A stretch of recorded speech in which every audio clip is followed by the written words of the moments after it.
What do you do when your entire life is planned before you even speak your first word? In the grand Calaveras Kingdom, flags flutter against a brilliant sky while crowds roar in anticipation. Behind the spectacle, two warriors prepare. Their muscles tense, their hearts race. But this isn't just another fight. It's the moment that will shatter everything Prince Osora thought he knew about his destiny. The arena erupts as the announcer introduces the kingdom's finest young warriors. Prince Osora Calaveras stand with arms crossed, gold gauntlets gleaming, confidence radiating from every fiber. Across from him, Arias flexes powerful muscles beneath his blue shirt. Osora smirks, promising to go easy. Arias fires back, vowing to wipe that smugness away. Two friends about to clash, neither knowing this moment will change everything. The crowd adores their golden prince. Osora, heir to the Calaveras throne, destined for battle and glory. At least that's what everyone sees.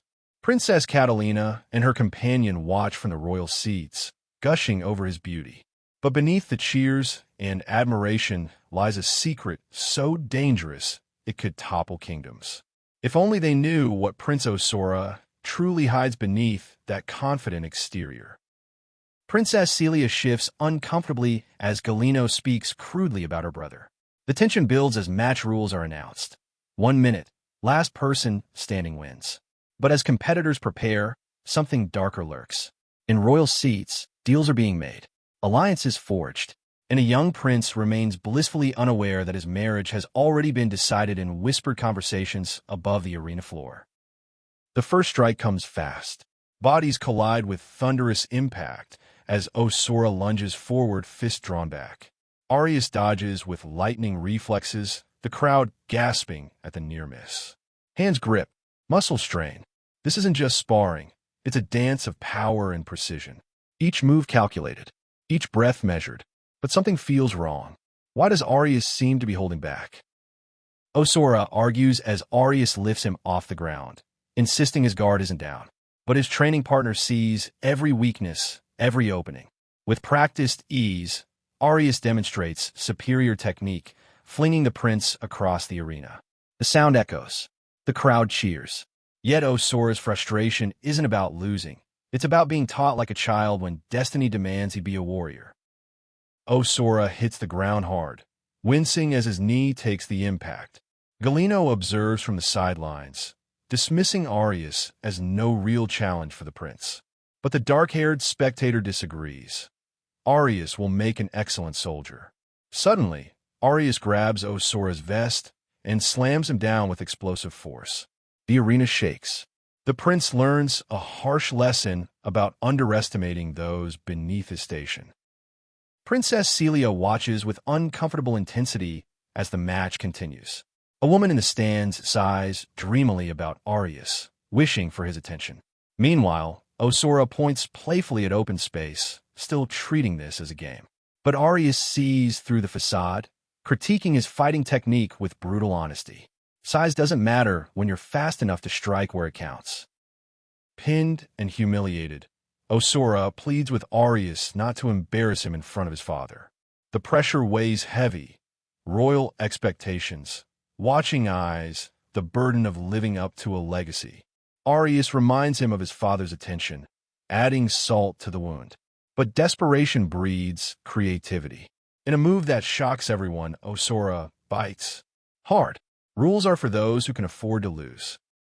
The crowd explodes as Osora literally bites his opponent's arm. Arias laughs despite the pain, asking what kind of prince resorts to teeth. Osora grins. In battle, survival trumps honor. Using the distraction, he yanks Arias with tremendous force, throwing him across the arena. The thud echoes through stone walls. Sometimes winning requires abandoning everything they taught you about being noble. Osora declares that nothing is cheating in battle, teeth included. Arias lies on the ground, laughing heartily, genuinely enjoying their unconventional match. The crowd cheers wildly for their unorthodox prince. Women wave from the stands, shouting his name. But beneath the playful banner lies a deeper question.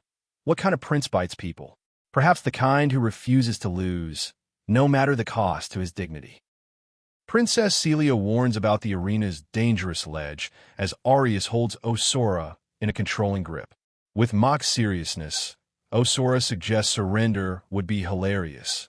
His father would rage, but at least the crushing expectations would finally stop. The grand setting emphasizes their royal burden. Every move watched, every decision judged. Freedom seems as distant as the cheering crowd below. Pinned beneath Arias, Osora's mind wanders to forbidden thoughts. What if he stopped following orders? What if he wasn't the heir? What if he made his own decisions for once? The possibilities dance through his consciousness like sunlight through prison bars. Arias questions why surrender appeals to him. But Osora's real question cuts deeper. What would life look like if he could choose his own path? Osora observes the match with growing intensity while Princess Celia and her companions sit in elaborate costumes, discussing the action. The atmosphere buzzes with excitement, but undercurrents of tension ripple through the royal section. One girl accidentally steps on another, drawing mild irritation. Meanwhile, Osora receives criticism about wasting time on jokes instead of fighting back. Everyone has opinions about how a prince should behave. 10 seconds remain as Osora sits atop Arias, declaring he won't surrender. The referee's countdown echoes through the arena like a death knell. But something's wrong. Arias lies motionless beneath him, making no effort to escape or counter. The crowd watches in confusion. Royal observers grow concerned. Why isn't the skilled warrior fighting back? What game is Arias really playing here? Time expires. Prince Osora wins. The arena erupts in celebration as his father declares him a future king and warrior. But victory tastes bitter in Osora's mouth. Arias offers a simple good job, yet something feels hollow about the triumph. Osora mutters stupid Arias under his breath, his mind racing with a troubling question that poisons his moment of glory. Why did Arias let him win? A bearded man admits his doubts about Osora, but now sees his potential as a suitable match for his daughter. Princess Catalina watches with amazement.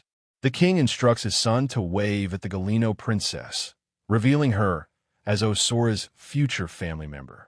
Osora's confusion is palpable. Who is this woman? When his father mentions marriage, panic flashes across the prince's face. The trap is closing. The king promises they'll discuss marriage later as Osora's eyes widen in horror. The word in no way blazes across his consciousness. A woman clasps her hands in delight while Osora sweats profusely, asking himself the question that will haunt his nightmares. Is he really getting married to her? The colorful arena suddenly feels like a cage. An escape seems impossible. The scene shifts to Antonio's opulent castle, where guests compliment the recent renovations. The conversation flows pleasantly as they admire the impeccable condition of the estate. Prince Osora speaks casually about their familiarity with the grand architecture. Two elegant women discuss their daughter Catalina, hinting at deeper connections with the royal family. Beneath the pleasantries, arrangements are being made that will alter lives forever. In a corridor near the arena, Osora greets the girl with flowing black hair. She enthusiastically compliments his appearance, causing him to flush slightly. Wiping sweat from his brow, he reassures himself that his father was joking about marriage. Surely he wouldn't force an engagement with someone Osora doesn't know. But her nervous compliment about his outfit carries an undertone that makes his stomach drop. The conversation turns to Osora's upcoming birthday party. The girl's enthusiasm is infectious as she asks if he's attending. His soft, yet carries uncertainty. Observers notice his obvious misery, suggesting someone should rescue him from this awkward encounter.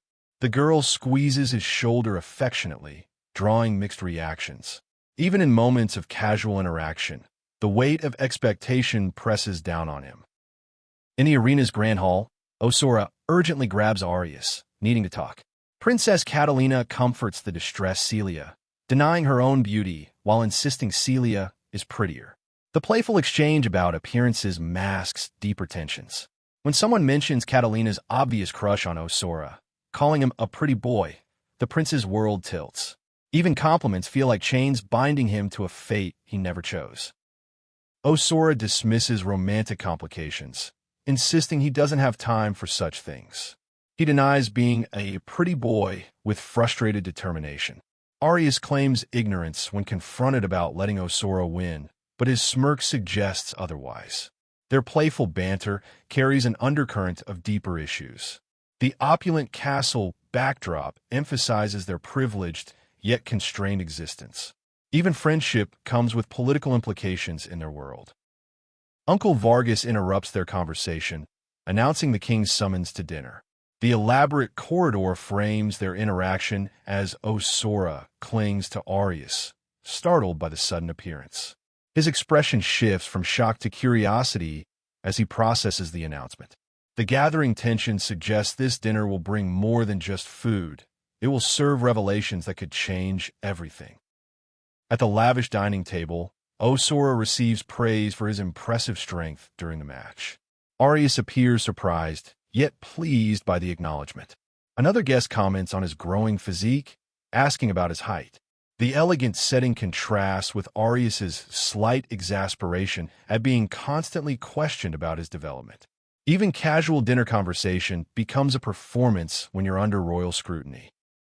Light banter continues around the dining table as Arias gets teased about his height. Osora smirks with slight irritation while others watch amused. The mood shifts dramatically when the king lifts his goblet, accidentally hitting it with a bonk. His expression turns grave as he mentions the real reason for the Galeno royalty's visit, rising tensions with the Surgos. The festive atmosphere evaporates instantly. In the throne room's ominous shadows, the king speaks of their enemy's magical strength, warning against mistaking luck for power. His voice grows heavy as he reveals Fredrock's fate, a 1,000-year kingdom completely destroyed by the Surgos in mere days. Citizens massacred, history erased. The threat looms larger now, and with no knowledge of the Surgos' location, direct attack remains impossible. Fear settles like dust over the gathered nobles. Princess Catalina expresses amazement at their empire doubling in size through alliance. The conversation turns strategic as leaders discuss uniting human forces against dark magic. The dining hall buzzes with tension as the king emphasizes their need for combined strength. Then comes the bombshell. They must finalize the marriage contract between Prince Osora and Princess Catalina. Both young people's faces register pure shock at this sudden announcement. Catalina squeals with excitement, hands pressed to her cheeks in pure joy. Meanwhile, Arias thinks with growing horror that this decision was made without consulting him. The gathered nobles clap enthusiastically, shouting about how exciting this development is. But when the king tells his son to come speak privately, Arias's expression turns serious. The celebration around him feels like a funeral march to the gallows. In the palace's lavish interior, Osora confronts his father with explosive fury. His father calmly explains that arranged marriages are royal tradition, seemingly unbothered by his son's distress. Osora's emotional outburst reveals his belief that his circumstances made him immune to such arrangements. When his father questions this assumption, tension crackles between them like lightning before a storm. The truth explodes from Osora's lips like a dam bursting. They've been hiding the fact that he's not physically a man. The ornate throne room bears witness to this devastating revelation. His father's serious expression suggests he's known all along. The chandeliers and intricate patterns seem to close in around them as the weight of their deception hangs heavy in the air. Osora's panic intensifies as he demands answers about producing heirs. His father orders him to lower his voice, asserting he wouldn't act carelessly in such desperate times. The conversation reveals that Galeno needs this alliance desperately. They have no male heir, only Princess Catalina. The lavish room feels suffocating as family secrets and political necessities collide in a perfect storm of impossible expectations. Arias grips his clothing tightly, overwhelmed by the revelation that others now know his secret. His worst fear materializes. They'll start seeing him as a girl. Frustrated, he questions why marriage is necessary when kingdoms could simply unite without it. An off-panel voice responds with crushing traditionalism. It's a man's duty to marry a woman. The illustrated eyes surrounding him represent society's watchful judgment. The confrontation escalates as Osora's anxiety becomes palpable. His father insists that avoiding marriage would generate dangerous rumors, the last thing their family needs. He emphasizes that this marriage is fortunate for them, while Osora struggles with feeling unprepared for such responsibility.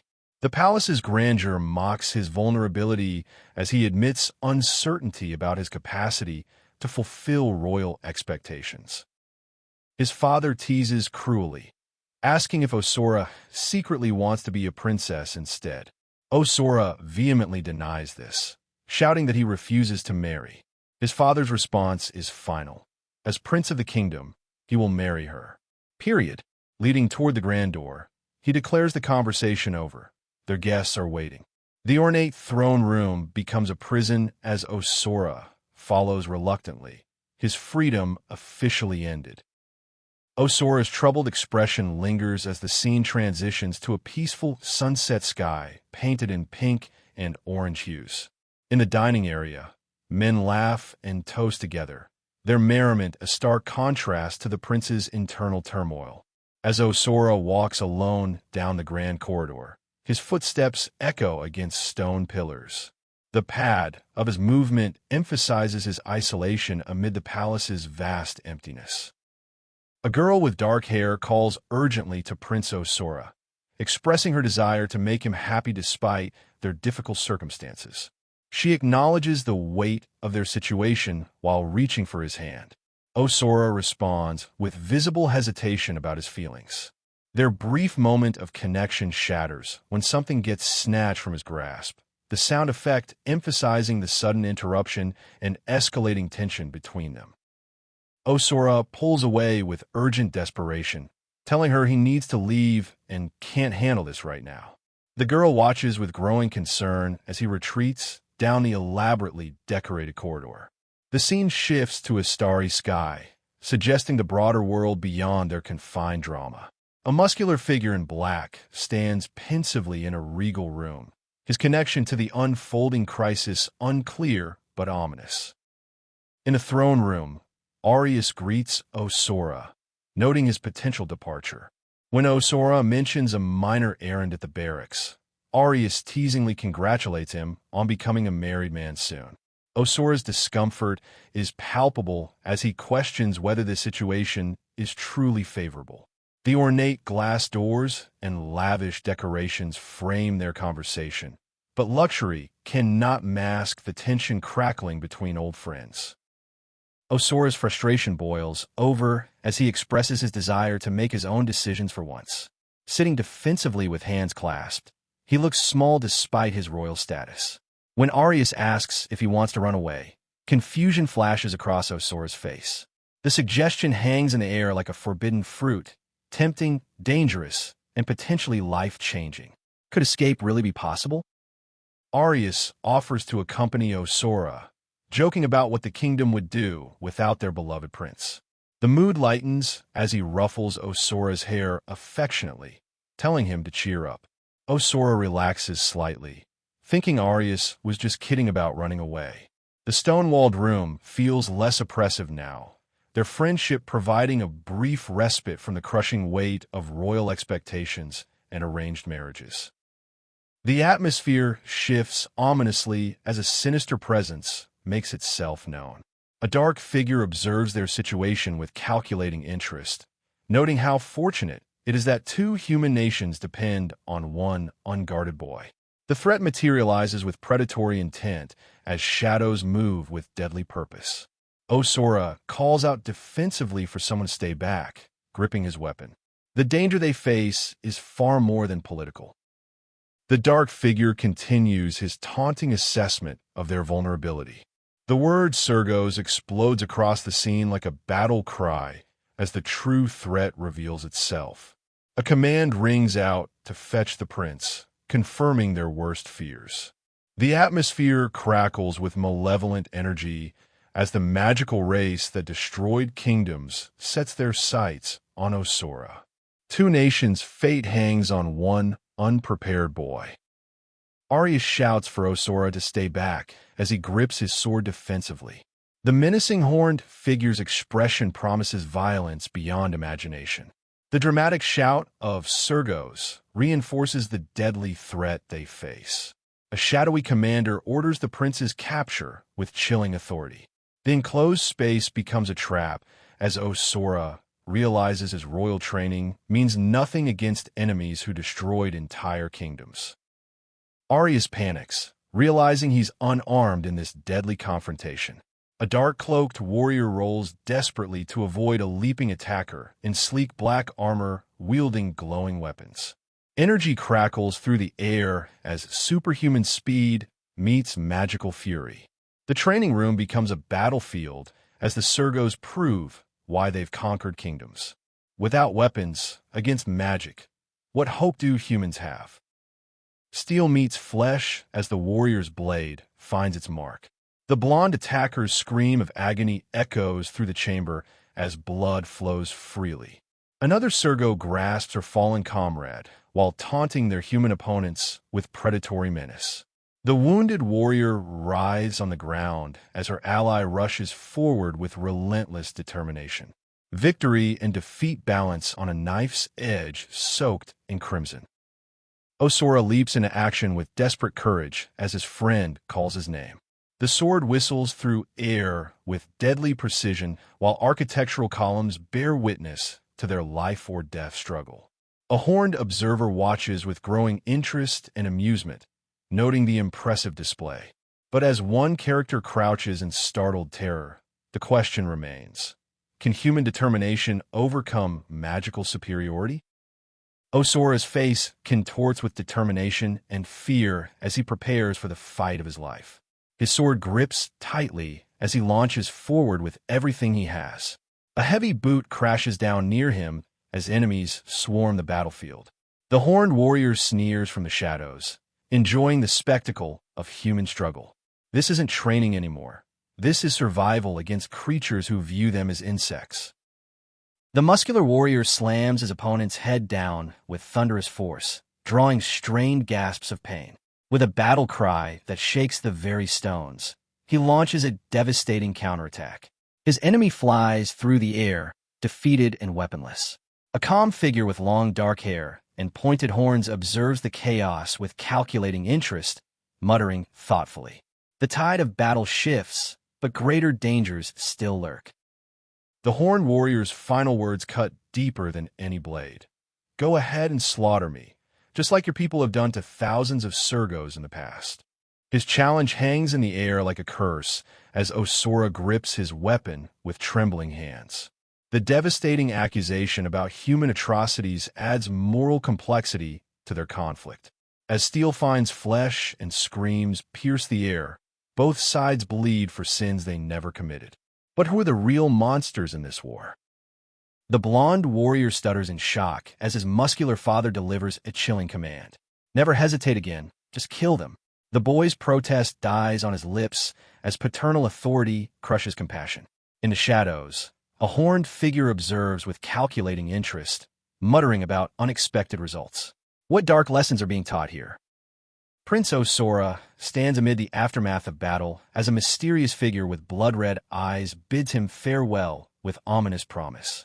Guards rush in, alarmed by the fallen body before them. As the enemy escapes with supernatural speed, Osora checks on his companions. His mentor's warning echoes urgently. Never venture outside without your sword again. In the castle's grand halls, tensions simmer between the warriors. The muscular commander reminds the blonde that Arias can't always cover for his mistakes in battle. Rolling his eyes, the youth demands his sword back with typical impatience. Arias is ordered back to the barracks with extra guards. The threat of lurking Sergos grows ever more real. One awful day, the warrior reflects as traumatic memories flood back. The Sergos' words haunt him. Go ahead and slaughter me, just like your people have done to thousands. Meanwhile, Princess Catalina's arranged marriage to Prince Osora weighs heavily on everyone's minds. She shouldn't be forced into this union, yet duty demands its price. The muscular warrior lounges with casual dominance, his arm draped over the blonde shoulders in a gesture both protective and controlling. Their intimate moment shifts to tension as the boy stands, conflicted emotions playing across his face. Alone now, he covers his face in frustration, muttering about stupid Arias and the complications surrounding them both. Under a starlit sky, the Sergos gather in their hidden chambers. Apollo has returned, but where are the others? The tall horned figure strides forward with commanding presence, demanding an audience with Lord Myris. In the purple-lit stone corridors, questions arise about Prince Osora's fate. Why can't they stop thinking about him? He's absolutely perfect, the Sergo declares with confident certainty. Prince Osora is exactly what they need to take down the humans. In their underground sanctuary, lit by purple flames, the silver-haired leader addresses his followers. For 6 months, they've hidden in these caverns since the human invasion displaced their people. But not for much longer. In a shadow-filled chamber, Lord Hyris outlines their bold strategy. They will reclaim what was theirs and seize even more. Vastly outnumbered by humans, direct revolt would spell disaster. Instead, they'll infiltrate the royal families from within. The first step? Abducting Prince Osora Calaveras. His followers listen with unwavering loyalty to this dangerous plan. Apollo reports to Lord Hyris about his surveillance mission. Prince Osora, 16 and one of the kingdom's most skilled fighters, shows promise but lacks crucial speed and agility. The boy's potential glows with mysterious purple energy as Hyris evaluates his worth. In this ominous castle setting, every detail of Osora's training schedule matters for their sinister purposes. The horned figure presents intelligence on Arias Arguetres, Osora's 18-year-old protector. Trained by the king to kill radicals, Arias proves fiercely loyal to his prince. The women mock him as a protective dog with his collar, but one Sergo can no longer tolerate Apollo's ruthless methods. Concern grows about the moral cost of their mission. Panic erupts in the underground chamber as 3 more Sergos die tonight. This can't continue. How could Sunny speak so callously about their own people? Those lost were weaklings who served their purpose, she argues coldly. Alternative methods exist, others insist desperately.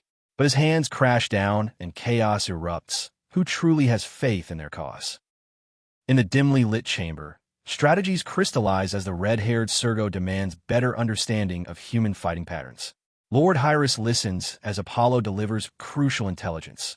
Prince Osora's betrothal to Princess Catalina will unite the kingdoms. This alliance might expose new vulnerabilities in their enemies.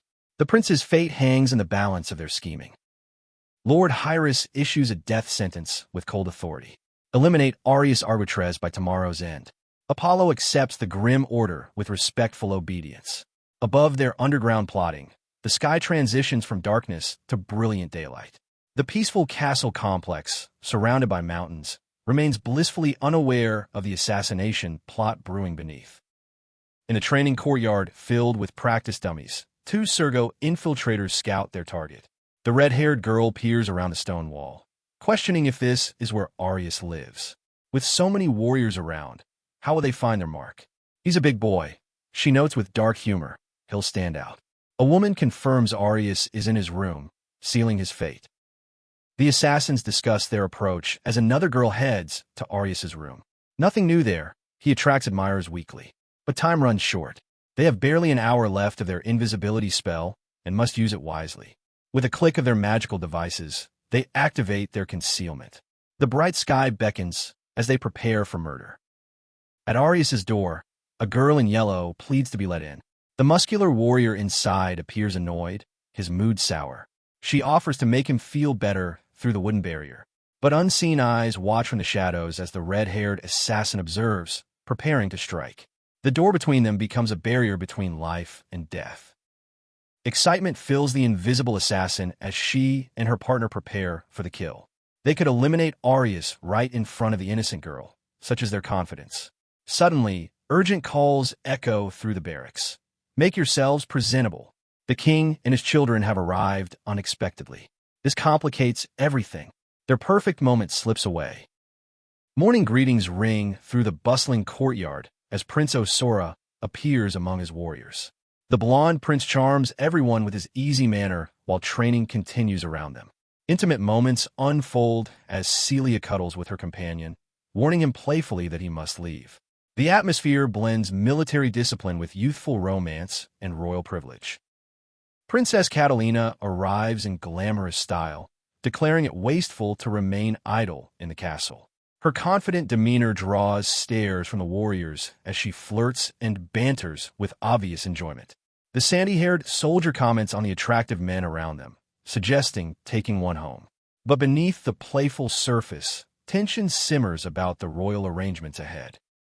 Prince Osora asks anxiously about his appearance while Princess Catalina delivers her trademark cutting honesty.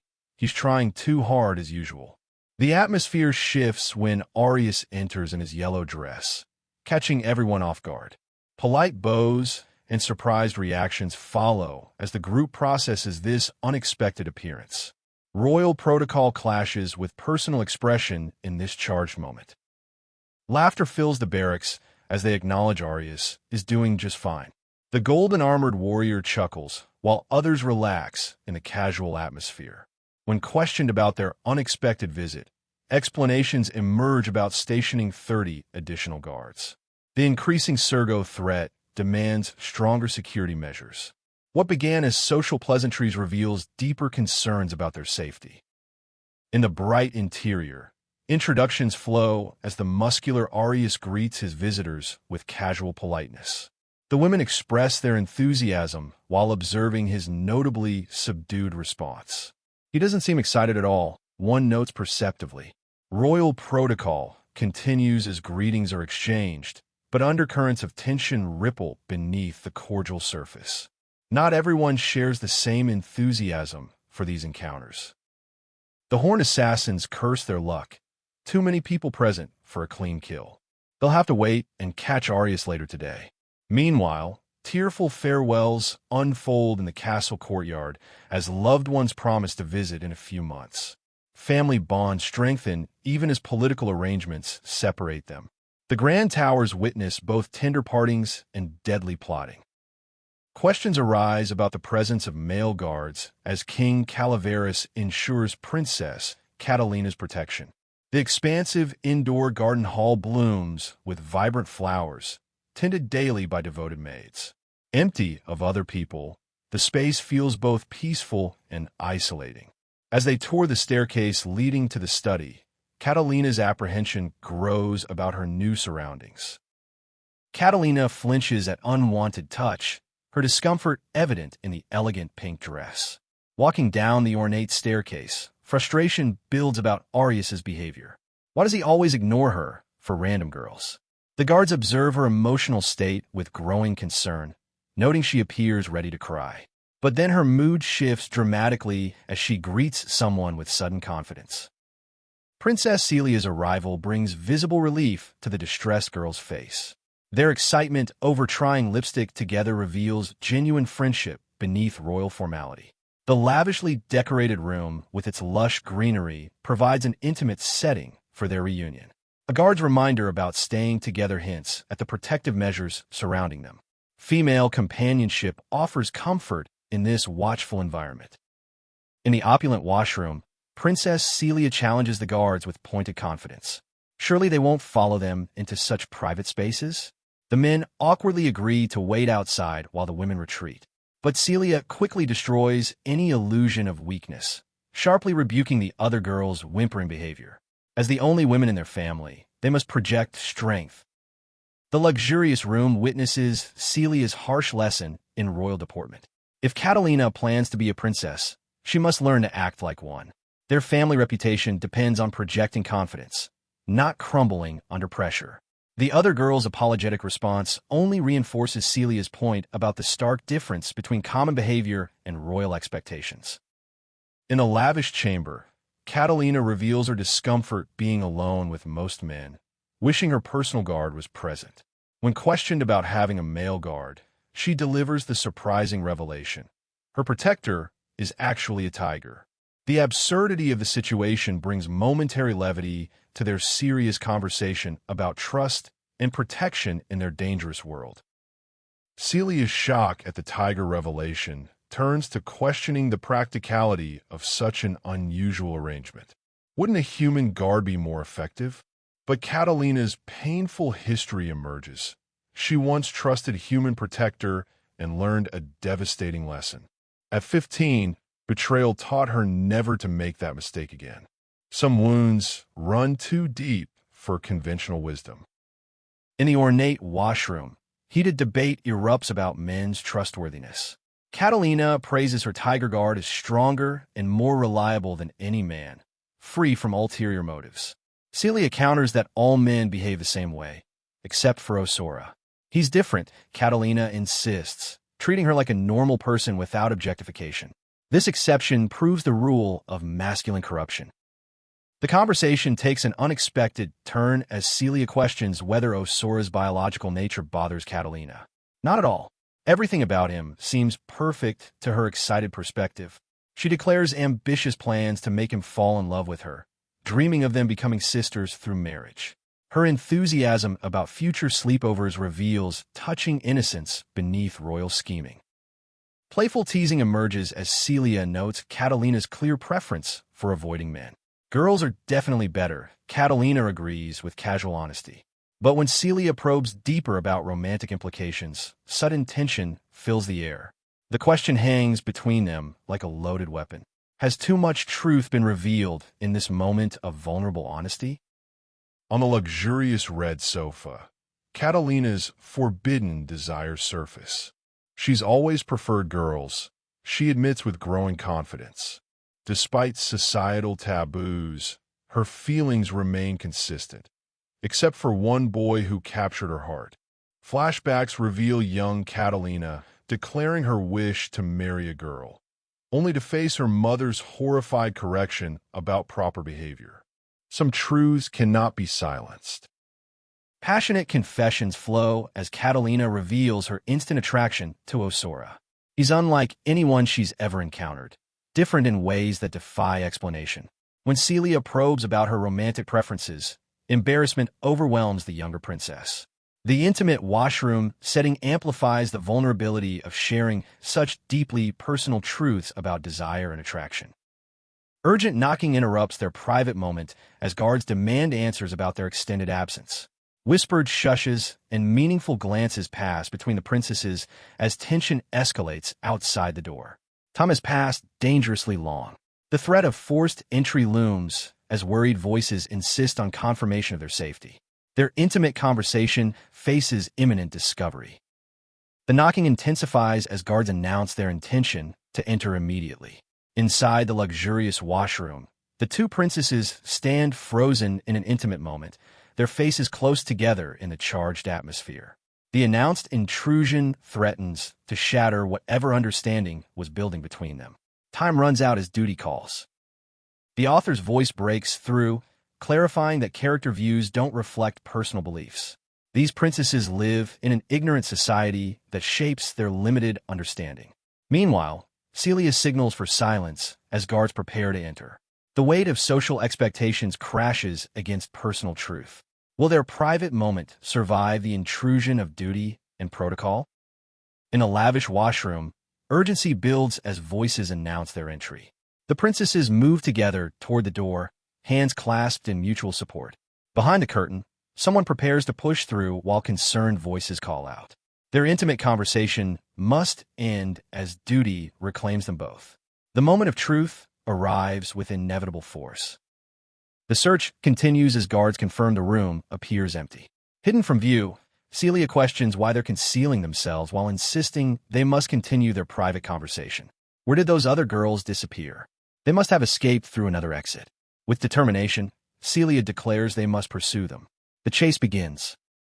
Behind the curtain, playful energy returns as they find themselves alone at last.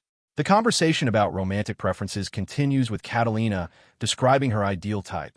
Beautiful girls with long hair who are outgoing and kind. The luxurious setting frames their intimate discussion while Celia responds with amused laughter at the revealing description. Celia's perceptive observation cuts through the moment. That description doesn't sound much like Osora, does it? The puzzle pieces shift as she offers companionship until Catalina's tiger guard arrives, ensuring she won't be alone with the male guards. Gratitude and relief wash over Catalina's face as friendship provides sanctuary from unwanted attention. Training resumes in the spacious dojo as the instructor commands his students to partner up. Today's lesson focuses on effective blocking in hand-to-hand combat. Osora appears nervous as his confident partner urges him to begin the exercise. The blonde prince winds up for a kick, tension building as his leg extends toward his target. Combat practice becomes a test of focus. The instructor proudly showcases his 2-star students who single-handedly fought off 4 invading Sergos. Arias tosses training equipment while declaring their partnership's effectiveness, but Osora struggles with concentration. "Stop talking," he demands with frustration. "I can't focus." The pressure of recent battles weighs heavily on the young prince's mind as distractions multiply around him. Arias argues that real-world distractions demand learning to ignore disruptions during combat. Shouldn't you develop that skill? The tension escalates as he grabs Osora's wrist firmly, pulling him closer in the traditional dojo setting. Their heated exchange reveals deeper frustrations about focus, preparation, and the mounting pressure they both face. Physical proximity heightens the emotional stakes. The sparring session explodes into intensity as one warrior crashes to the wooden floor with a resounding thud. Above him looms his partner, their faces mere inches apart in the charged aftermath. The fallen fighter's surprised expression meets his opponent's steady confidence. Heartbeats thunder between them, be dumb, as something shifts in the air around them. "Get off me!" The demand rings through the dojo as the wrestlers separate, watched by their stoic instructor.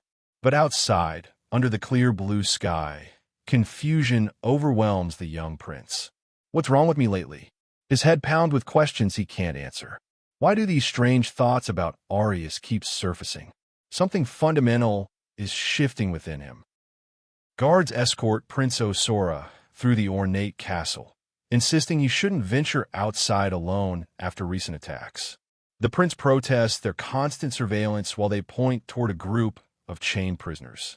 Sodomites caught yesterday, they explain matter-of-factly. Osora's curiosity grows as he witnesses the kingdom's harsh justice against those who dare love differently. What darkness lurks beneath royal splendor?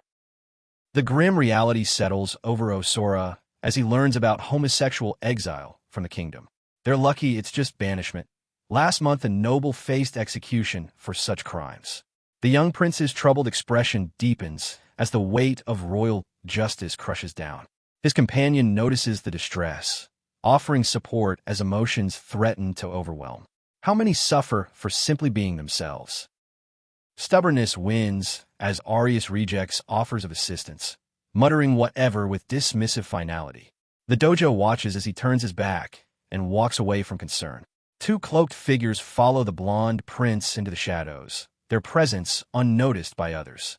In his moment of vulnerability, danger closes in. Will his refusal of help prove fatal? The author's voice cuts through the story like a blade of truth. Transphobia lurks within these chapters, intentional and unintentional alike. Even our protagonists carry the poison of their ignorant society. But this isn't endorsement, it's exposure. The darkness must be named before it can be conquered. Prince Osora's mind churns with unwanted thoughts.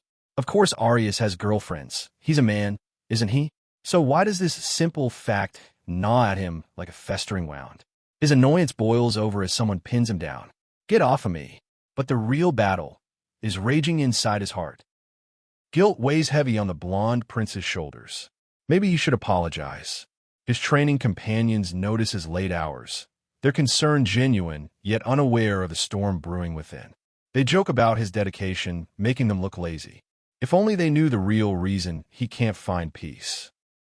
Arias mutters about leaving early, claiming illness. But 2 figures emerge from the shadows like predators scenting weakness. Well, if it isn't the prince's guard dog, they've finally caught him alone. The mockery in their voices cuts deep, but Arias faces them with defiant eyes. The confrontation explodes into action. Your reputation as a Sergo killer ends today, they declare with venomous satisfaction. Green tendrils of magic whip through the air as the red-haired girl grins with twisted delight. This will be so fun. The dojo transforms into a battlefield of ancient grudges. Prince Osora struggles against invisible chains of magic, feeling their crushing weight. Suni's eyes sparkle with fascination at the prince's unusual features. They're so pretty, but beauty becomes a target as the magical pressure tightens like a noose around Osora's throat. Power has a price. The blonde warrior moves with lethal grace, yanking his opponent and slamming him against the wooden pole. Sorry, I don't normally fight women, he admits with reluctant chivalry. But I don't have much choice here. His enemy gasps in disbelief. How can a human possess such monstrous strength? Debris flies as Arias curses his predicament. Damn! The red-haired woman launches herself into the fray with savage enthusiasm. Gladly, a sword gleams in the dim light, promising violence. The dojo echoes with the clash of steel and the thunder of impending doom. The blonde swordsman snaps his weapon with decisive authority. The prince. Recognition sparks fear and reverence. Osora, you can't go getting yourself beat up without my permission, moron. Even in crisis, their bond shines through banter. Protection and affection wrapped in mock irritation. Urgency crackles through the air. Guards lurk outside. They need to finish this before discovery. The red-haired girl taunts about the handsome guard dog, while shadows dance with deadly intent. Catch! A weapon flies through moonlit darkness as allies coordinate their desperate gambit. The blonde warrior demonstrates fluid agility, hopping and darting across the dojo like liquid lightning. His cape flows behind him as he brandishes his weapon with practiced precision. No! His opponent's shock echoes through the training hall as death dances on a blade's edge. That asshole won't let go of my vine. Frustration boils over into brutal action. A powerful kick connects with bone-jarring force, wham, sending the muscular fighter reeling. The red-haired girl gasps in horror as a weapon gleams with malevolent promise. Violence begets violence in this ancient dance.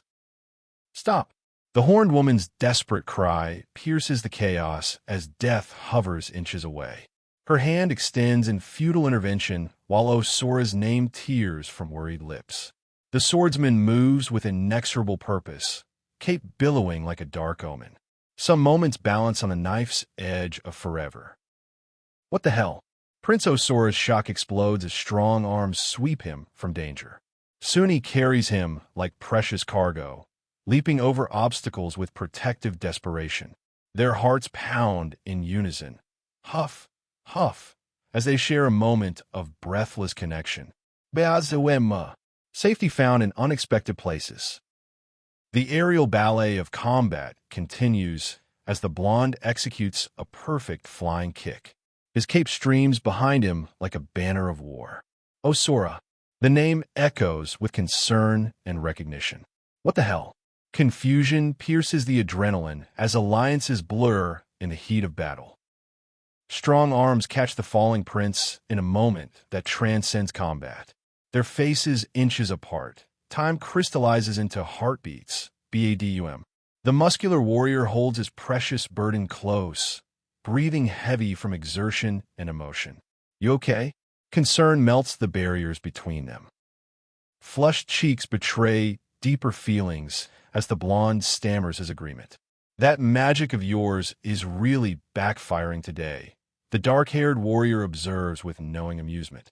Plans form through banter, splitting up, dealing with opponents. My sword. Even weapons abandon their masters when hearts are distracted. The red-haired girl's fury reaches boiling point. GRRRRR. As she's branded the annoying one. I'm not annoying. Prince Osora protests in shock. She moves like a whirlwind of rage, her sleeveless outfit revealing muscles coiled for destruction. Whoosh! The air itself becomes her weapon. Strategy crystallizes in the blonde's mind as he leaps through pinkish light. I just have to keep him out of the way until Suni kills Arias. dark thoughts hidden behind graceful movement. His opponent notes his speed with growing respect. He's fast, but speed won't save everyone. Be a good doggy and stay. The girl's wind magic creates a tempest of contempt. Green vines snake around the confident blonde, but his resolve never wavers. Does she really think this will stop me? He wonders with cold determination. Nice try. Freedom calls to those who refuse to be chained. Steel slashes through air as the dark-skinned warrior strikes with precision. Arias. The pink-haired girl's alarm cuts through the chaos. Are you okay? Strong hands grab vulnerable legs as bodies collide. What? The battlefield becomes a tangle of limbs and desperate survival. The red-haired Fury grapples with her muscular opponent, neither yielding ground. Why are you after Arias? The blonde demands between gasps. I will destroy you, comes the savage reply. Then invisible force wraps around his throat like a serpent of vengeance. The hunt has multiple predators. Desperation drives the dark-haired warrior to pin his blonde opponent to the wooden floor. Arias, we need him alive. The command echoes with urgent necessity. Strained breathing fills the air as the captive struggles against overwhelming force. Snap!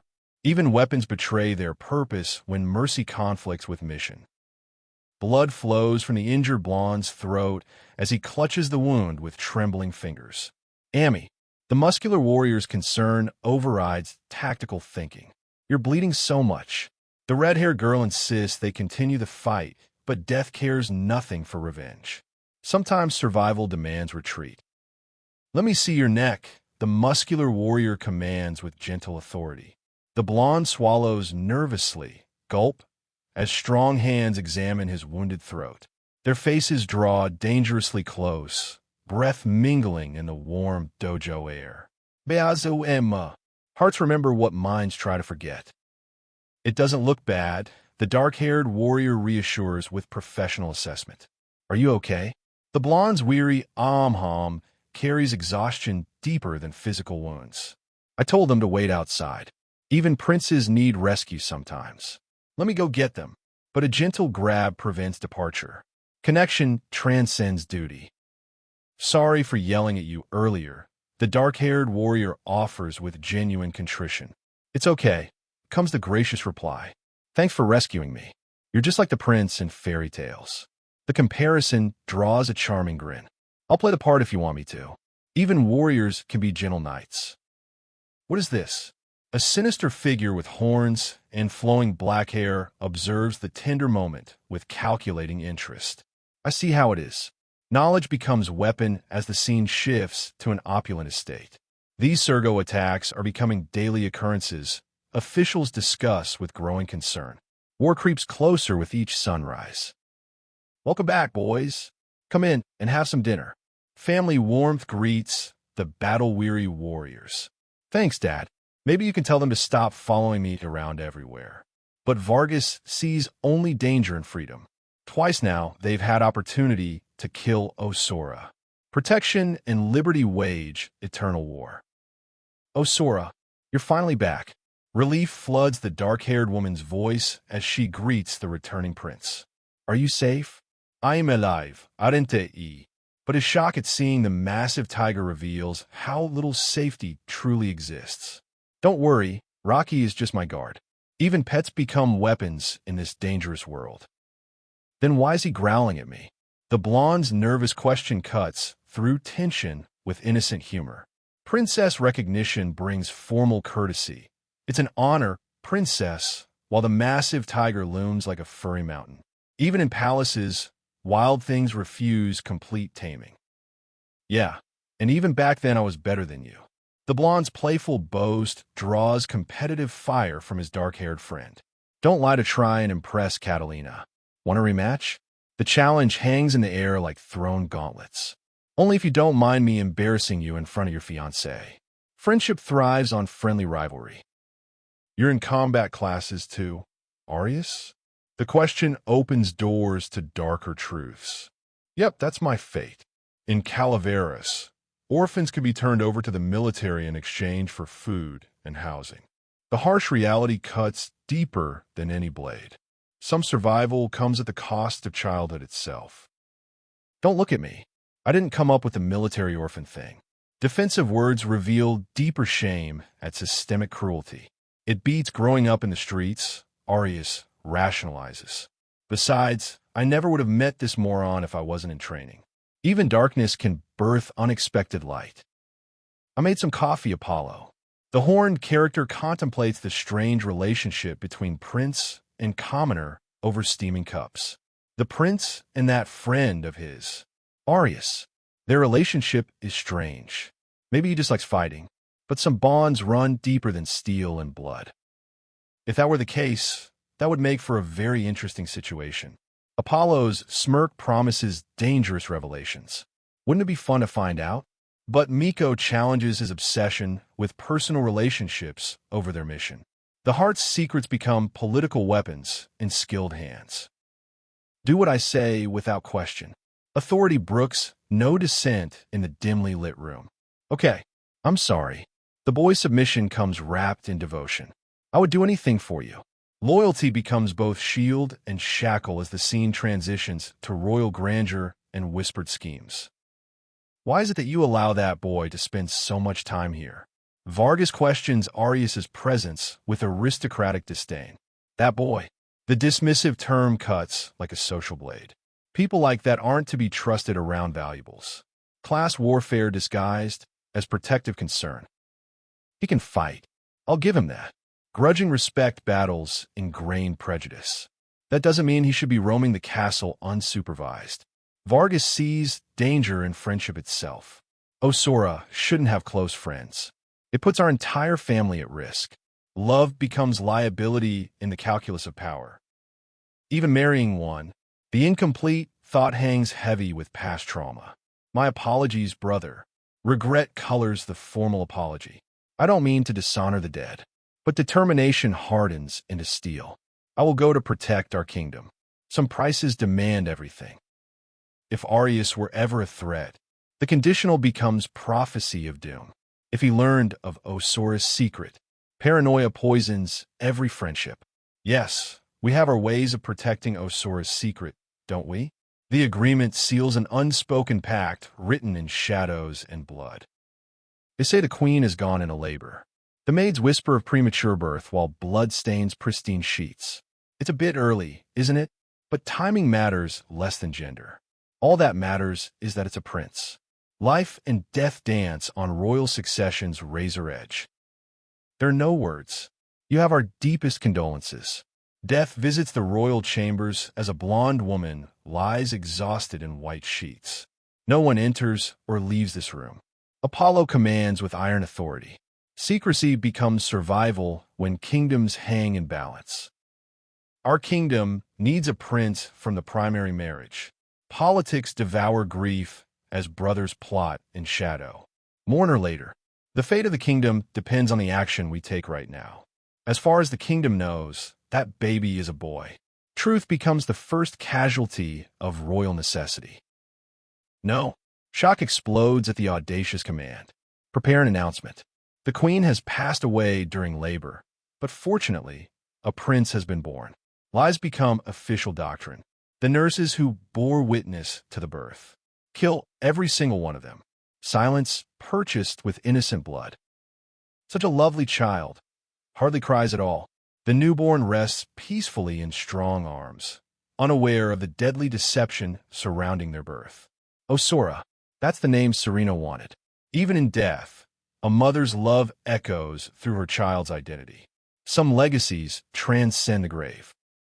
I can't wait for our party on Saturday. Joyful anticipation fills the luxurious room as friends plan celebrations. Just wait until you see the outfits I had made. White and gold themes promise elegance, while young hearts dream of perfect moments. Some happiness exists despite the shadows. Everyone always remembers my brother's birthday, but forgets mine. Celia's melancholy reveals the cost of sharing celebration with death's anniversary. I wish I could have my own party, but friendship offers solace. We can have a slumber party that night. No boys allowed, except cute tigers. Speaking of boys, Does Arias have a girlfriend? Shy curiosity reveals deeper feelings as jealousy colors innocent questions. I'm sort of jealous of how close he and Osora are. The heart wants what it cannot name, while friends navigate the dangerous waters of unspoken desire. Osora must feel so lonely. Compassionate hearts devise romantic schemes, while one friend confesses her strategy for collecting men like trophies. Maybe Arias can be your boyfriend. That way I can spend more time with Osora. Love becomes a game of musical hearts where everyone hopes to find their perfect match. In Arias's luxurious quarters, the competitive atmosphere is electric. Arias slams his fist down in pure frustration, another crushing defeat at dominoes burning his pride. His friend can barely contain his laughter, finding endless amusement in Arias's explosive reactions. But beneath the playful banter, something deeper stirs. Arias leans forward with that signature smirk, his voice cutting through the tension like a blade. The unanswered question from before. It's time to address what's been left hanging in the air. The conversation takes a sharp turn as Arias refuses to let it go. His muscular frame leans forward, that confident smirk never leaving his face as he presses the issue. The fake win still burns in his chest. Charity was never what he wanted. His companion rolls his eyes, but there's something electric in the air between them. Arias's declaration cuts through any pretense. The only person he truly enjoys fighting with is sitting right beside him, even when his friend claims to hate their sparring matches. Arias reclines with casual confidence, his words carrying weight beyond their sparring sessions. It's not about the fighting or training. There's something deeper driving him. His companion's curious question hangs in the perfumed air of the palace room. Then Arias delivers the blow that changes everything. His teasing challenge, "Do you really need me to spell it out?" sends shockwaves through his friend. The blonde's flustered reaction says it all. Some truths don't need words. The blonde's anxiety radiates through the opulent chamber. Why is Arias staring at him like that? The intensity in those dark eyes makes his heart race for reasons he can't understand. Arias cuts through the games with brutal honesty. He wants to protect him. He needs to stay stronger. But protection from what? The vulnerability in the blonde's flustered expression reveals how unprepared he is for this conversation. How unprepared he is for feelings he doesn't recognize. Frustration explodes from Arias as he towers over Osora, demanding answers. Why can't Osora see what's right in front of him? The accusation stings, being called dense when emotions are swirling just beneath the surface. Arias's grip on Osora's shoulder is possessive, urgent. His question cuts to the heart of everything. Do you think I treat my other friends this way? The sound of racing heartbeats fills the air. Some boundaries are about to be crossed. Intimacy crashes over them like a tidal wave. Arias's hand cups Osora's face with surprising gentleness, their faces inches apart. The blonde's confused whisper, "What is happening right now?" echoes through the charged atmosphere. Arias's repeated question hammers home the truth. This isn't how he treats anyone else. The racing heartbeat pounds louder, time suspended in this moment of revelation. Neither can deny what's building between them. The world narrows to just the space between them. Arias leans closer, his touch electric against Osora's skin. Wide, surprised eyes reflect a mixture of confusion and something deeper, something neither wants to name. The sound of heartbeats becomes deafening. Then reality crashes back with violent force. Loud banging shatters their intimate bubble.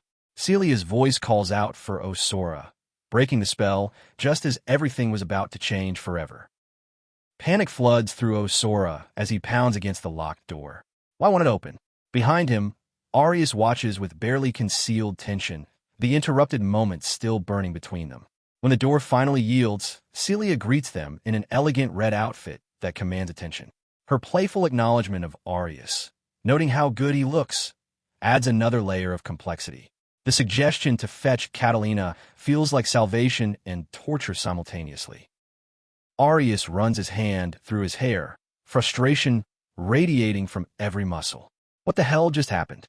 The question burns in his mind as they transition to the dining room's opulent splendor. Around them, the evening dissolves into chaos. Players too drunk to focus, too distracted to care. Celia sips directly from the bottle while Catalina observes the wreckage. As curfew approaches, Arias contemplates escape. Sometimes the most important conversations are the ones that get interrupted. Celia's playful intoxication fills the room with laughter and chaos. She leans against Arias with tipsy confidence, insisting she can handle more wine while clearly past her limit. Her flirtatious suggestion that he accompany her to bed draws exasperated looks from the others. The caring way Arias supports her reveals his protective nature, even as she protests about her brother's strictness. When she finally bids farewell, the night's tensions remain unresolved. The evening winds down with soft goodbyes and lingering tension. Arias offers his farewells with that familiar warmth, mentioning Saturday's gathering. But as he walks away down the dimly lit corridor, something shifts. The mood darkens dramatically. Bold, ominous text declares the gravity of the situation. This is bad. The clouds gathering overhead seem to echo the foreboding sentiment. Very, very bad indeed. What storm is brewing just beyond their awareness? In Celia's lavishly decorated bedroom, Catalina and Osora share lighthearted observations about Celia's drinking. Catalina's comment about Osora's funny sister brings a moment of levity to the evening's tensions. When she asks him to walk her to her room, there's hesitation in his voice, a reluctance that speaks to deeper conflicts churning beneath the surface. Even simple requests feel loaded with complications after what almost happened with Arias. As they walk through the elegant corridors, Catalina's question about Celia's drinking habits seems innocent enough. Osora explains that tonight was unusual. Celia overdid it. Catalina's wistful comment about being an only child adds a touching note to their conversation. But then something changes. A low growling sound echoes through the hallway. The tiger at the corridor's end fixes them with an intense stare that makes Osora's skin crawl. Why is it looking at him like that? Back in another chamber, Celia's flirtatious energy continues as she seeks help choosing pajamas. Her playful insistence that only his opinion matters reveals deeper feelings lurking beneath her casual demeanor. When she models a pink set, his dismissive comment about comfort over appearance shows his practical nature. Her suggestion to model the options for him makes him quickly decline. His gentle guidance toward the blue outfit reflects his caring nature, even when deflecting her advances. The compliment hits like lightning. Her flushed, wide-eyed reaction to being called pretty reveals how much his words mean to her. His immediate backtracking, "Wait, I didn't mean it like that," shows his own confusion about boundaries and feelings. The night sky above seems to reflect the vast uncertainty spreading between them. In his private chambers, the casual act of changing clothes takes on new significance. Every simple gesture feels weighted with unspoken complications. Alone with his thoughts, Osora struggles to make sense of Arias's words. The confession cuts deep. He doesn't enjoy fighting anyone, but he'd gladly destroy anyone who threatens Osora. That possessive protection speaks to something beyond friendship. Osora's reflection in the mirror forces him to confront the impossible question. Could Arias actually like him romantically? The very thought makes his hands tremble as he touches his own face, remembering Arias's gentle touch. The memory burns bright and terrifying. It seemed like Arias was going to kiss him. The thought both thrills and terrifies. His rational mind fights back, insisting Arias doesn't like him, that he's always preferred girls. The desperate rationalization, "He was just messing with me," rings hollow even to his own ears. His final defensive thought, "It's not like I wanted to kiss him anyway," reveals the lie he's telling himself. Something is definitely wrong with him. Osora covers his face in anguish, the weight of confusion crushing down on him. Why is Arias the only thing he can think about lately? The obsessive thoughts consume his waking moments, leaving him questioning everything he thought he knew about himself. Even if Arias did like him, and that's a dangerous if, nothing could come from it. His internal voice demands he man up, stop acting like a girl. But some feelings refuse to be silenced by shame. Nightfall brings unexpected visitors. Energetic knocking echoes through the vintage building as someone calls out for Arias. The eager voice carries a playful proposition. "Want to have some fun?" A dark-haired woman peeks out with curious eyes, her pink shirt catching the moonlight. The atmosphere pulses with flirtatious energy as the night promises new complications. But not all propositions are welcome ones. Under dark, cloudy skies, the persistent knocking continues. The large building stands illuminated against the night like a beacon. When the woman with flowing brown hair repeats her invitation for fun, Arias' response is swift and brutal. And no thanks. His flat refusal cuts through any romantic notions she might have harbored. Sometimes the clearest answers are the most painful ones. The tension hangs in the air like the gathering storm clouds above. The door creaks open to reveal mounting tension. Her probing questions about whether he's seeing someone hit too close to home for Arias' comfort. His quick denial, "I'm not," feels defensive, almost too quick. When she presses about why he won't spend time with her, his brutal honesty cuts deep. "I just don't want to." That should be reason enough. Her hurt expression reveals how much his rejection stings. Arias' final declaration hits like a physical blow. "No, in fact, don't come here anymore." The door shuts with brutal finality, leaving her shocked and devastated. In the quiet aftermath, Arias lies in his bed, staring upward with troubled thoughts. Images of other young men flicker through his mind, memories and connections that explain his rejection. The truth he can't speak aloud weighs heavy in the darkness. In the grand mansion's brightly lit corridors, Osora's frustration reaches a boiling point. Seriously? He can't even access the library? The guard's formal apology offers little comfort. King Ulrich has ordered the entire wing locked down. Fewer access points for Sergos means tighter security, but also suffocating restrictions. When Princess Alara appears, searching for Osora for a date, the guard's helpful directions send her down the hallway. But Osora's already planning his own route. Desperation drives Osora to desperate measures. Shit, shit, shit, he mutters as he searches for the hidden entrance to the library. This is the last thing he wants to do right now, but knowledge calls to him. In the stone corridor, he approaches the bookshelf, trying to remember which book triggers the mechanism. His fingers find the right volume, and with a satisfying click, the shelf slides open. Sometimes the most dangerous knowledge requires the most dangerous risks. "What the?" Osora's shocked exclamation echoes through the hidden chamber as he discovers he's not alone. Behind the bookshelf, a girl in an elegant purple dress lounges casually with a well-built man in dark red. Their intimate positioning suggests this secret space has been serving purposes beyond research. The man's startled response, "Why, Your Highness?" reveals their recognition of Osora's royal status. Some secrets have a way of colliding with other secrets. The tension crackles as the dark-haired woman in burgundy expresses her annoyance. "Thanks for ruining my fun."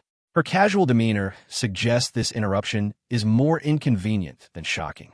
The blonde boy's smirking reference to childhood games of hide and seek reveals a shared history between them. When she questions how he found this secret entrance, the power dynamics shift. His request for discretion, "You didn't see me," hints at mutual secrets that need protecting. Relief washes over the young woman as she escapes Catalina's pursuit, exhaling deeply in the mansion's grand hallway. Her conversation with the blonde young man reveals shared frustration about their father's marriage plans. Their disbelief about the arranged marriage creates an unexpected bond. Both thought she would be the one married off instead. The weight of royal duty and producing heirs hangs over their conversation like a suffocating cloud. Before a portrait of their parents, the siblings share a moment of melancholy reflection. The painted couple, a noble man with dark hair and their beautiful blonde mother, watches over their conversation. The girl's comment about their mother's beauty brings wistful sadness. When asked about memories, her honest response cuts deep. She was only 2 when their mother died. The weight of loss they never truly experienced still shapes their lives. Celia's passionate defense cuts through the air like a blade. "Osora, don't say that. You didn't kill her." Her urgent insistence reveals the guilt that haunts her sibling, a burden carried since birth. The conversation shifts to lighter territory as she expresses envy over his inherited hair color. "No one else around here has hair this light."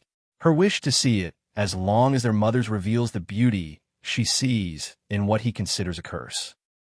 The negotiation over the secret door reveals deeper insecurities. Osora's refusal stems from fear. He already faces enough scrutiny for appearing feminine. But Celia's promise of discretion and her request for shared access to the hiding space creates an uneasy alliance. Her playful suggestion about bringing Arias to their secret space triggers his sharp rejection. Arias is just a friend, he insists. Go drool over someone else. But his defensive tone suggests otherwise. 9 years ago, the training room buzzes with youthful energy and impressive kicks. Then everything changes. King Calaveras enters with commanding presence, his regal outfit and flowing cape demanding immediate respect. Beside him stands a small boy with light hair, his son. The instructor's announcement about their very special student creates ripples of excitement and awe among the young trainees. The king's warm greeting attempts to ease tensions, but royal presence always changes everything. King Calaveras' formal introduction echoes through the training facility. This is my son, Osora. He is 9 years old. The simple words carry enormous weight. A prince among commoners, privilege among struggle. A dark-haired boy watches with serious contemplation, perhaps recognizing the gulf between their worlds. The fated transition to 9 years ago reinforces how this moment shaped everything that followed. Some introductions changed the course of entire lives. The training continues with boys engaged in fierce sparring, kicks flying in the bright wooden facility. King Calaveras' impressive presence dominates the scene, his purple and gold outfit with dramatic cape marking him as true royalty. His warm introduction attempts to normalize the situation, but whispers of recognition ripple through the room. King Calaveras, the prince. Their excited disbelief reveals how unprecedented this moment truly is. Royal blood among commoners always creates electric tension. The king's speech emphasizes the gravity of this arrangement. Osora requires the absolute best training possible, and these boys, the future soldiers of their kingdom, represent the perfect cohort for his development. 9-year-old Osora stands beside his imposing father, tousled blonde hair and anxious expression making him seem smaller than his royal status suggests. The other boys exchange glances, some intrigued, others cautious. How do you treat a prince like just another classmate? Nervous energy fills the training room as boys grapple with partnering protocols. The silver-haired boy's anxiety about being near Osora reflects everyone's fear. What if they accidentally hurt the king's son? Prison seems like a real possibility. But one voice cuts through their chicken-hearted concerns, calling them out for their fear. The commanding figure's dismissive, "You're a bunch of chickens," forces them to confront their cowardice. Sometimes courage requires a push. Osora finds his partner in the tall, muscular, dark-haired boy who shows no fear of royal consequences. Their sparring begins with mutual respect. You ready? Yeah. When Osora dodges a punch with impressive agility, his partner's surprise praise reveals genuine skill recognition. The easy banter about warning before moves shows their natural chemistry. While others fear partnering with a prince, this boy sees only potential. Sometimes the best partnerships form without royal protocols. The sparring intensifies as questions of privilege surface. The dark-haired boy's sarcastic challenge, "Am I supposed to go easy on you just because you're a prince?" cuts to the heart of their dynamic. When Osora lands a solid punch, the sound effect wham punctuates the impact. His opponent's observation about not even trying to dodge reveals a deeper issue: spacing out during combat. Royal title means nothing if you can't focus on the fight.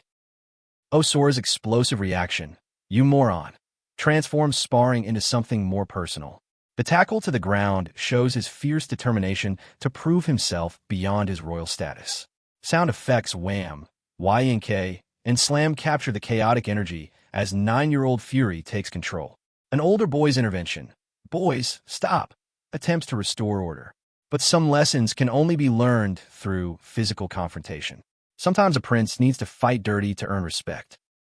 In the aftermath, tensions simmer as they sit on the wooden floor. The dark-haired boy's teasing about anger problems hits close to home, but Osora's denial rings hollow. His criticism cuts deeper. If you only fight people who go easy on you, improvement becomes impossible. The training room's large windows cast judgment on their heated exchange. The mix of playful banter and serious critique reveals the foundation of a complex friendship built on mutual challenge. Osora's contemplative sigh reveals his surprise at others' reluctance to engage with him. The acknowledgement that kids are scared of his father opens a window into his isolated world. When asked if he's afraid too, his simple nope speaks volumes. The tall boy beside him represents something rare, someone who sees past the crown to the person underneath. Natural light streaming through the training facility windows illuminates this moment of genuine connection. The sparring's aftermath brings unexpected care. Blood on both their faces. Osora's lip, his partner's nose, marks their mutual respect earned through combat. The dark-haired boy's concern about the bleeding lip shows gentleness beneath his tough exterior. His offer to find ointment reveals the caring nature that will define their friendship. Sometimes the strongest bonds form when warriors tend each other's wounds after proving themselves in battle. In the bright training center, mutual injuries become badges of honor. Arias's playful acknowledgement of his bleeding nose shows his acceptance of their equal exchange.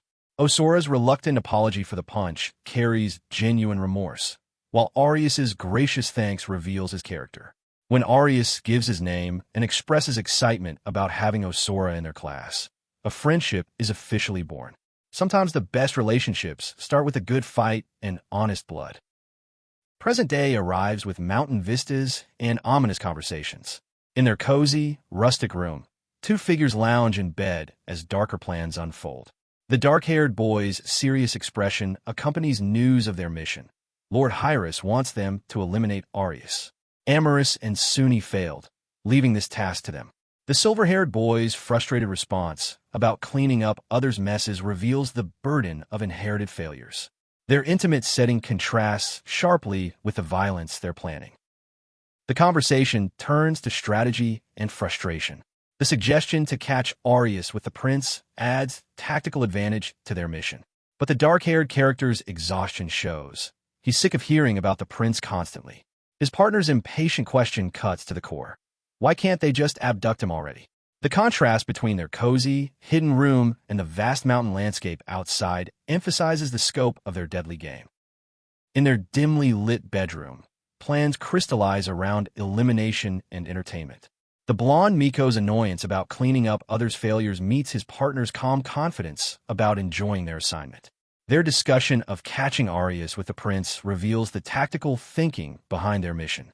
The dark-haired man's fascination with their targets, calling them entertaining, suggests this job offers more than just duty. Sometimes the hunt becomes more interesting than the prey. Miko's flirtatious advance meets strategic patience as his partner explains their timing. They must wait until the prince's marriage is finalized before striking. Miko's confusion about finding entertainment in some rich, spoiled brat and his secret boyfriend shows his lack of understanding. But his partner's fascination runs deeper. Everything about the rich brat captivates him. The question about the prince's youthful appearance adds another layer to their twisted interest in their targets. The moment shifts as practical concerns interrupt their intimate exchange. The dark-haired man's irritation about Miko talking dissolves into urgency. Marlboro's back. The need to leave becomes immediate, their cozy bed suddenly feeling exposed. The tension of their secret mission crashes back into focus. Some conversations must end before they've truly begun, especially when duty calls with such dangerous timing.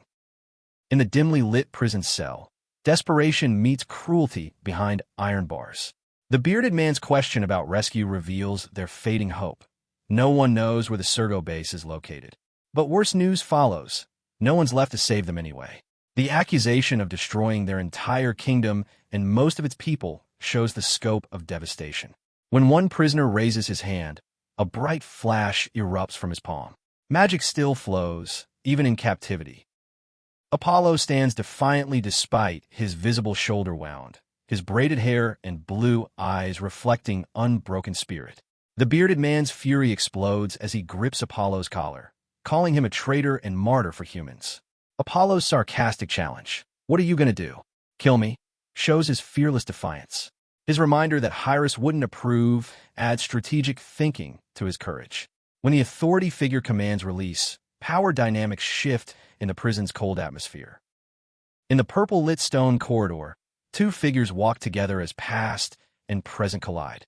The dark-skinned man with braided hair faces questioning about starting trouble on his first day back. His defense about the guard antagonizing humans reveals his protective instincts. The Horned Man's pointed question cuts deep. Did you really think you could hide forever? The observation about pretending to be human suggests a hidden identity finally exposed. Some masquerades can only last so long. In the mystical purple glow of this hidden chamber, power dynamics shift like shadows. The horned figure's half-smirk carries dangerous admiration as he marvels at Mars' incredible healing abilities. But what catches everyone off guard? The revelation that these horns, they're not permanent. They can be severed and regrown at will. Mars stands guarded, arms crossed, knowing this display of regeneration reveals far more than he intended. Then a shadow falls across the room. Marlborough. The name hangs in the air like a death sentence. Behind cold prison bars, past and present collide with brutal honesty. The silver-haired lord with feline features speaks with chilling casualness about 5 years of hidden life. 5 years among humans in the ash burrows. But here's the twist that makes Mars' blood run cold. Arias knows about his wife. The protective mask shatters instantly. Lord Arias, please don't hurt her. The desperation in his voice echoes off stone walls. Some secrets can't stay buried forever. The predator reveals his true nature with unsettling charm. Pale hair, goat horns, luxurious dark attire. This figure radiates dangerous authority. His words drip with false comfort as he grips Marlborough close. I don't plan to harm you, so long as you abide by all of my demands. The healing powers that make Marlborough invaluable have become his prison. Every gentle touch carries an unspoken threat. In this game of control, compliance isn't optional, it's survival. The ultimatum cuts through the stone corridor like a blade. If you do not obey me, I will dispose of your wife. For words that shatter any illusion of choice. Marlborough's simple yes carries the weight of absolute surrender. Now comes the immediate test. Sunni and Amars lie injured by human hands, requiring his forbidden healing touch. The white-haired lord's satisfaction is palpable, but as clouds gather overhead, time itself begins to shift, 18 years into the past. Rain pounds against the castle walls as history unfolds in the grand negotiation hall. 5 human representatives, 2 Sergo delegates. The horned figure in his dark cloak stands as authority incarnate beside his muscular companion. But there's a glaring absence that threatens everything. King Calaveras, the ruler of one of humanity's greatest empires, isn't here. His queen is giving birth, and the representatives grow restless. Can peace be forged without the most powerful human king at the table? Frustration boils over in the ornate chamber as the stakes become crystal clear.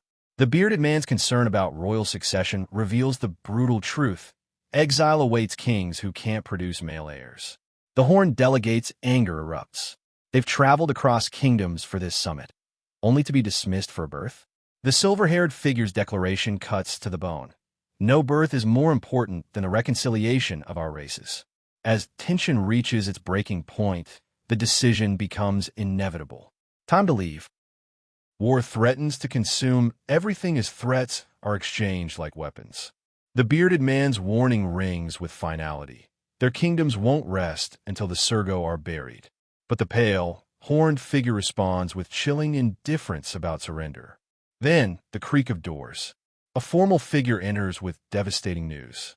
He arrives in place of his brother, King Calaveras, because the queen is dead. Life and death intertwine as tragedy strikes the royal house. Horror washes over every face in the richly decorated chamber. My God, how terrible!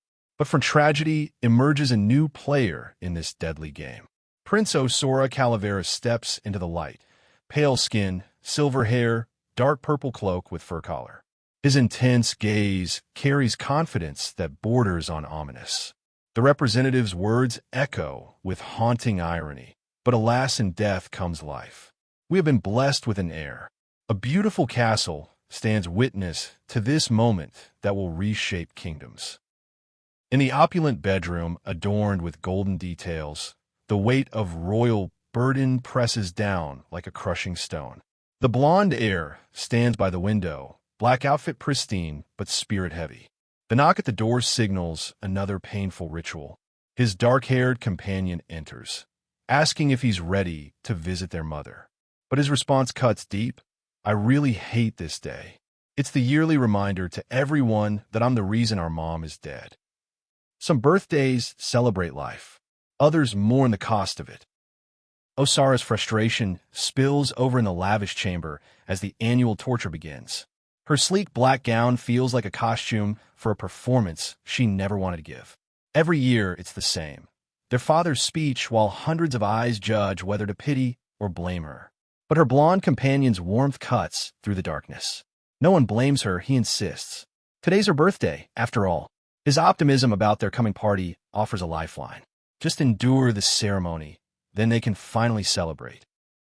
Purple flowers adorn the altar as the kingdom gathers to remember Queen Serena. The bearded man's voice carries love and loss as he speaks of his beloved flower. Her presence was sunshine on cloudy days. Her voice, the song of morning birds. Her beauty could bring grown men to their knees. The woman beside him stands solemn and black, while the fair-haired young man reflects on memories of a mother he never knew. This is more than ceremony. It's a kingdom's way of honoring the light that was extinguished too soon. In the greenery-adorned chamber, the king's voice rises with unshakable conviction. Death holds no fear for him anymore, because he knows his angel awaits with open arms. This fearlessness allows him to give everything to his kingdom, to stand against any threat that dares approach. The horned character listens with contemplative silence as the words echo through ornate halls. Above them, serene clouds promise peace. Serena's spirit continues to bless them all, her memory a shield against the darkness ahead. The grand hall buzzes with excitement as two concerned fathers worry about their late children. But then she appears, Celia, radiant in flowing white, thanking everyone for celebrating with them tonight. The crowd's reaction is immediate and unanimous. Celia is so pretty, voices call out in admiration. Elegant chandeliers cast perfect light as she gracefully descends a staircase. This is the moment everyone's been waiting for. The party can finally begin in earnest, and the atmosphere shifts from anticipation to pure joy. Behind the scenes, royal anxiety reaches its peak. Osora stands frustrated in her sleek black gown, feeling stupid and delayed. Her companion calls urgently from outside. They're ruining their glamorous entrance. Meanwhile, the blonde boy in his elaborate white and gold outfit confidently strides toward the gathering, anticipation building with every step. A dark-haired observer blushes nervously, his heartbeat visible in the tension. The stage is set, the crowd waits, but will their grand entrance live up to expectations? Finally, the moment arrives in the beautifully decorated grand hall. Osora shimmers in white elegance while the blonde boy marvels at their combined beauty. How can someone be both beautiful and handsome simultaneously? Their father, adorned in black and gold, inquires about the delay with paternal concern. The boy's confident response about ensuring perfection draws a warm smile. Well, you both look wonderful, their father declares. This tender family moment, surrounded by floral arrangements and soft light, honors Queen Serena's memory perfectly. In the ornate hall before a gathered audience, destiny calls out to a young prince. Today marks Osora's 18th birthday. The transitional milestone reached only once in a lifetime. No longer a boy, but a man, a future king. The father's pride radiates as he presents a sword forged from the planet's strongest steel. But this isn't just any blade. Its red diamond came from Queen Serena's own necklace. As Osora touches the weapon with a resonant shing, emotion and pride blend on his face. The crown awaits. The blessing continues as the father reveals the sword's true power. Forged from unbreakable steel and crowned with his mother's red diamond, this blade will carry Serena's spirit into every battle. May her spirit be with you, for good luck. Happy birthday. Osora's gratitude is simple but profound, He's honored by this incredible gift. Applause echoes through the lavish hall as the setting sun bathes everything in golden light. The majestic castle stands witness to this passing of legacy from one generation to the next. But beneath this celebration lies a troubled heart. In the dimly lit corridor away from the festivities, Osora confesses his loneliness to his dark-haired companion. He doesn't even know most of the guests at his own party. The pressure of all the manhood stuff weighs heavy on his shoulders. His friend, concerned and caring, urges him to enjoy the celebration. Yet here Osora stands, elegant in white and gold, but feeling isolated despite being surrounded by hundreds. Sometimes the loneliest place is the center of attention. The muscular, dark-haired boy offers exactly what Osora needs: escape. Want to hide somewhere? He asks playfully. Osora follows down the striking corridor, curiosity building with each step. Then they reach it, a hidden room filled with books that takes Osora's breath away. Whoa, I didn't know things like this actually existed. Wonder replaces anxiety as they discover this secret sanctuary. In a world of rigid royal expectations, sometimes you need a friend who knows where to find the hidden doors to freedom. Inside the elegant hideout, intimacy blooms away from prying eyes. Osora teases about being pretty special to access this locked-down sanctuary, while his companion explains the security measures. When asked about returning to the party, Osora's response reveals everything. Not if you're not there. The ornate shelves and luxurious atmosphere create the perfect contrast to the busy celebration outside. In this secret space, they can finally be themselves without the weight of royal expectations crushing down on them. Vulnerability meets playful rivalry in the ornately decorated refuge. Osora sits uncomfortably, wishing to hide from all those watching eyes, but makes an exception for his friend. The dark-haired boy grins as he points out their age gap has finally closed, both 18 now. But Osora's competitive spirit flares. I'm ahead of you in everything, remember? His expression shifts from discomfort to an annoyed smirk. Even in their private moments, these two can't resist their brotherly competition. Some bonds are forged in friendship, others in constant rivalry. A gentle pat on the head becomes something far more significant. As the dark-haired boy wishes Osora a happy birthday, something shifts in the softly lit room. Osora's inner thoughts reveal the truth. Whenever he touches him, it feels weird inside. He complains about his sister making him wear the elaborate outfit, calling it stupid. But his friend's simple response, "I don't think it's stupid," makes Osora visibly relax. Sometimes the right words from the right person can change everything. The confession hangs in the warm air like a spark waiting to ignite. "You look so good that I can't focus on anything else." Osora's cheeks flush pink as reality hits. He knows exactly how that sounds. "Why are you always messing with me?" he asks, but the response stops him cold. "Who says I'm messing with you?" The muscular boy leans closer while Osora touches his chin thoughtfully. In their cozy sanctuary, the line between friendship and something deeper begins to blur dangerously. Resistance crumbles in the face of overwhelming emotion. The dark-haired boy acknowledges they shouldn't be doing this, but the way Osora looks at him makes self-control impossible. Osora blushes with a shy grin as they lean closer, their lips almost touching. "I can't help myself," echoes between them like a confession of surrender. Then, in the elegantly lit hideout, surrounded by luxury and secrecy, they finally kiss. This tender moment will change everything between them. But what happens when forbidden love collides with royal duty?